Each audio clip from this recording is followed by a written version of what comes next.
Today I will be giving you 12 useful tips to help you in Pokemon Unite. Whether you're just starting the game or if you're more experienced player, I'm pretty sure you can find help from this video. So let's begin. So the number one tip is to utilize the settings. So you go from the top left corner, scroll down this menu and head to settings. I'm going to show you the most important things you have to take a look on. I could do a full settings video, but I'll just show you now the most important ones. Opponent lock-on priority, lowest remaining HP value. You want to have this. For the controls, use the advanced controls. So you have a separate button for nearby opposing Pokemon and the wild Pokemon. Very useful. The lock-on icon, some people like to use. I'm using this right now, some people don't. But give it a go if you have issues targeting a specific Pokemon in teamfights. In motion pursuit mode, I don't like this because it will try to attempt to make those attacks even if you're out of the range of the enemy Pokemon. So it's kinda iffy. Scoring controls, just press button rather than hold button down. It's just more simple. Camera follows moves, this is really good one, especially for those longer range attacks, and I do highly recommend to use this. For the move learning controls, I go with the single button. I think it makes more sense to level up by using the D-pad. The camera sensitivity, you want to set this as high as possible, because the information in the minimap is very important in MOBA games, so I have it almost at the right side. And for the aim assist, just turn it off. I don't think it's a good thing to have. For the battle info, just put everything on. These are very good bits of information and things you will get in this game. But let me know if you want me to go through the settings more in depth in a separate video, and I can do that. So the tip number 2 is to not hesitate to use cooldowns and cancel them.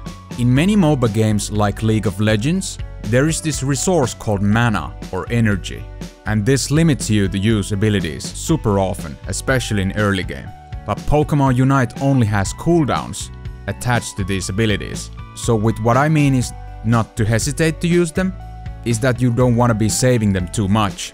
You don't want to spam them either, you just want to find that balance according to the ability's cooldown, so you can get the max utilization out of it. You can also cancel abilities by hitting the cancel button, it's B on the Switch, which is very useful to know, and most of the abilities have low cooldown timers, so keep that in mind as well.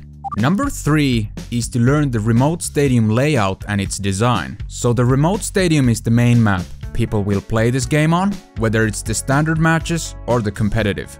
And it's very important to know what this map can offer to you. For example, the bush locations. Then we have the jump pads across the map, very important, as well as the jump pad that spawns to your base when the time reaches 500. It's also really important to know the map, because you can adjust your routing as efficiently as possible when, let's say for example, when you're rotating to Dreadnought, or if you need to sandwich one of the enemy players in the jungle. This little knowledge here and there is just very important. And the last thing I want to mention here are the spawn timers of the wild Pokemon. I'm not going too in depth with this. I could make a separate video and explain these more further, but the wild Pokemon do have spawn timers, and you can see that little graph over here. See the big picture. But the most important spawn timers are Dreadnoughts and Rotom's 2-minute spawns, and Zapdos spawning once at 200. So keep those in mind. Tip number 4 I have you guys is utilizing the minimap. You just need to understand how important the minimap is. It's giving you a lot of information in this game. For example, if you're playing jungle and you just cleared the first set of camps, you can see from the minimap the action how pushed the bottom lane is, for example, when you're going for that first gank and the 850 Bs. So if the enemy is pressuring your bottom lane hard, and you can see from the minimap that hey, they're kind of getting greedy, you can get this golden opportunity to sort of sandwich them between your laners and yourself and just get easy picks. That's just an example. Other example could be, you could see if people are rotating to Rotom or the Dreadnought, or you could even get a glimpse of the enemy jungler's position and adjust your position and playstyle according to that. So learning to use the minimap is very important. Tip number 5 is that you need to understand held items and which Pokemon they excel with. I already made 2 videos about held items, how to spend these, as well as my held item recommendation for each Pokemon. But understanding the held items makes your gameplay much more fluent, and you can do those trading matchups easier when, for example, you know that, oh, this enemy has focus band, so he's harder to get down because he will going to regenerate that HP when he hits that low HP. Or, hey, this guy has body barrier, he's very low HP, but he could still bait thanks to the barrier he's getting from the body barrier. Oh, I might actually lose this because he's just baiting that stuff for me. I'll have the held items videos in the card section on the top right of the screen if you need to learn more about this, so make sure to check them out after this video. So the tip number 6 is the importance of different objectives, and with the objectives I mean the mini-bosses or the boss, so to speak. Dreadnought, Zapdos and Rotom. So I already mentioned Dreadnought and Rotom have 2-minute respawn timers, and both of these spawn at 7:00. Dreadnought is the more important one. You get that XP for your team and that shield, so you want to get this as often as possible. Then you could go for the Rotom as a secondary objective. You can get some points by defeating Rotom when he starts to go to that enemy goal, but nowhere near as valuable as Dreadnought. And depending how far you are against the enemy team when that 2:00 hits, you either want to defend Zapdos or try to get it down. Just look at the notifications if you're ahead a lot on points or if you're really struggling to keep up. That will determine if you guys need to get Zapdos in that specific game or not. I also made Dreadnought and Zapdos videos. Those can be found in the top right section on the cards. Check them out after this one. Tip number 7 is to understand the different matchups in Pokemon Unite. Many of you already know that elemental weaknesses don't apply in Unite. Like in the mainline series of games, that Charizard's fire attacks will be super effective against Venusaur's grass typing. This is not how it works in Unite. The different abilities given with each and every Pokemon is what determines the matchups given. You also want to keep in mind that some of the Pokemon are attackers and some Pokemon are special attackers. I have a list shown here right now. But this is also kind of misleading because, for example, Alola Ninetales is special attacker. You can still utilize item like Muscle Band on him to boost those Aurora Veil boosted attacks. But that's just something I wanted to point out. But yeah, it's kind of confusing. Timmy, explain yourself better, please. But let's have one example of a matchup. Zeraora versus Pikachu. Electric type versus electric type. So because of the fact that Zeraora has higher DPS over time, thanks to his cooldowns, he is going to win that matchup. Because of the abilities given, he is just going to win that trade. Pikachu excels with his cooldowns and trying to keep his distance, but if Zeraora gets close enough, he will melt the Pikachu. So it just comes down to practice, and when you get more games done, you start to realize these different matchups. Can you afford to beat this matchup or can you not? And find that really good balance between offense and defense. You also want to keep in mind that even if you're one level behind or one level ahead, that can heavily also affect the matchup. Because level advantage and level disadvantage has a very big meaning in Pokemon Unite. Tip number 8 is finding the balance between offense and defense. I already a bit talked about this, but let me explain this more in depth. In Pokemon Unite, you will be given opportunities when you have to be aggressive, when you have to go for those kills, when you have to go for those scores, and you need to know to capitalize on that. But there will be also situations that, hey, we're getting overwhelmed right here, we need to take a step back, because if you don't, you will just feed the enemies and the thing will start to go out of control for you. They will just snowball you and that's GG. When finding this balance, you have to take a look at your team, what Pokemon your team has, as well as the enemy team's Pokemon, which will help determine this balance, so to speak. Other things do matter as well, like how well the early game did. Did you guys dominate the early game? If you did, you could afford to be a little more aggressive. If you got pushed back in the early game, then you might want to consider to be more defensive and just try to get the farm, maybe steal one of the Dreadnoughts and try to balance things up, get back on track. But again, I feel like just playing a lot of Pokemon Unite, you will gain this knowledge and experience how to actually adapt to different situations to come, and that way you can really understand that, hey, this is the time we go in, or whoa, hold up, now we go back. It's very important. The game is really short, 10 minutes, so you can't really afford to make a lot of mistakes, which can cause you to lose the game. But you also need to know when it's the right time to capitalize and go all in. Tip number 9. Knowing when to score points. After all, the winner is determined whichever team scored the most amount of points. So the more Pokeballs you have, the harder it is for you to score, because the depot time will increase, which is determined the amount of balls you have. So sometimes it could be even wiser to just depot small amount of points to actually get them through. But you don't want to be blind and just go mindlessly try to put the balls in, because that will get you killed as well. Held items like Score Shield can really help you to try amplify the points in. Especially if you're doing this chipping tactic that you just get like maximum of 10 balls and then you go put those points in. It's really hard for the enemy to try to interrupt you because the depot time is so short and they have to get that Score Shield out before they can interrupt you. You also want to try overscore to the first and second goal as much as possible.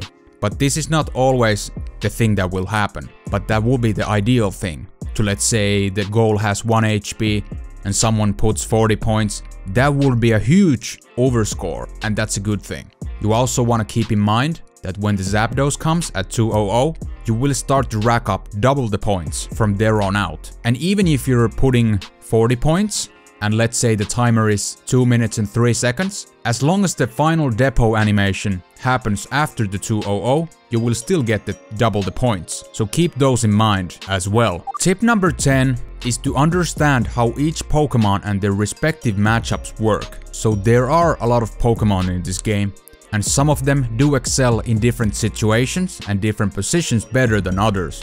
Let's talk about jungle for example. At the time of making this video, there are Pokemon like Zeraora, Cinderace, Venusaur, Talonflame. These Pokemon really excel in the jungle, so you should have these people go into the jungle. And let's say you picked Mr. Mime, don't try to compete for that spot. Just go to the lane because you do excel on the lane. You also want to try Synergize together with your allies. What I mean with this is there are certain ability combos you can execute together, which can even turn the tide of the battle if you know how to execute these combos together.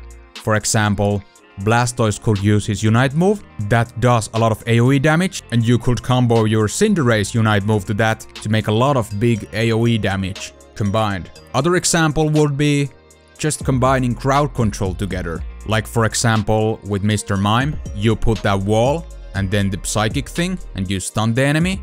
And immediately after, you have this Cramorant next to you. When the Mr. Mime stun is going, you just do that Hurricane Surf to even apply extra amount of crowd control. And the enemy doesn't have time to escape from this, unless he has full heal. But you catch my drift. Combining different types of crowd control together in a synergized manner, you can get so much more value in this game, trust me. And I already talked about the Pokemon matchups thing, but you want to keep that in mind as well. What Pokemon you want to focus on, what's your first prioritization, it's usually the squishier ones like the carries like Cinderace, Greninja, so keep those in mind as well. Tip number 11 is knowing what Pokemon excel in the game's current patch and what don't. I'm talking about the meta. So in any competitive game like Pokemon Unite, there will be new Pokemon added to this game, as well as there will be patch adjustments made, meaning that some Pokemon will do get stronger and some Pokemon will do get weaker. And it's very important to know which Pokemon are the best in that specific patch if you want to be as successful as possible. I'm not saying that if you're playing an off-meta pick, it's a bad thing. It will reduce your chances to win, but it's a very important information to know that hey, this specific Pokemon is really popping up right now, so I need to be more careful against this matchup. Or hey, this Pokemon just got nerfed, it's gonna be an easier time for me to try to challenge this guy. So reading the patch notes, knowing about the overall meta and how it's developing through the course of time is really important, and that will help you in different games to come. And the last tip I have for you guys, I think it's the most important one. And it's something that a lot of people don't actually utilize. It's trial and error. Trial and error is the key when trying to improve in Pokemon Unite. And this applies to everything in life. If you want to be a better chef, you just do more cooking. And if you make a mistake, you will learn from those mistakes. If you want to be a better driver, you just drive a lot of car or the motorbike of yours, and you will get better through the course of time. This same principle and philosophy applies to Pokemon Unite as well. Trial and error might sound cliché, but it's very true. You play a lot of games, you win some, you lose some. Especially the games that you lose, you wanna take a step back and think, oh hey, why did we lose this game? What did I do wrong? Because if you do, watch the VODs or the game footage that you lost in and really analyze that, hey, this is the point I made a mistake. It really helps you to determine the good and bad things about the game you just played. And hopefully you will avoid these mistakes in the future. So if you have a chance to watch your own VODs after you play the game, that will help, and just really critically analyzing from the mistakes will make you a better player in this game. I can guarantee you that. And I have an example of this. We played some 5-man pre-made games, and we had a game that we really thought that we won, but for some stupid reason we let the enemy to get the Zapdos, and we lost the game. But we discussed this immediately after the game, that hey, we did something wrong here. And after that discussion, we adapted the mistake to our next game. And guess what? We didn't give them the Zapdos this time. And we won, and we won, and we won, and we won. We had this one game session. It's my stream number 5. We won like 10 games and we only lost once. Because we're able to take criticism, we're able to learn from our mistakes and proceed from there on. It's just crucial and really important that you are willing to take this criticism. Because if you have this mentality that what do you mean? I'm always right. You're wrong. I did nothing wrong. That will not make you a better player in this game. You want to have a bit more humble approach and actually take a step back and sometimes think that, okay, I did a mistake, like, damn, but how can I improve myself? Watch the VODs, learn from your mistakes. I guarantee you it will make you a better person and better player in this game. Okay, so those were my 12 tips how to improve in Pokemon Unite. If you found this video helpful, a thumbs up would be appreciated so a lot of more people could see this video. Helps with the algorithm. But thank you so much for watching and I hope you have a wonderful day.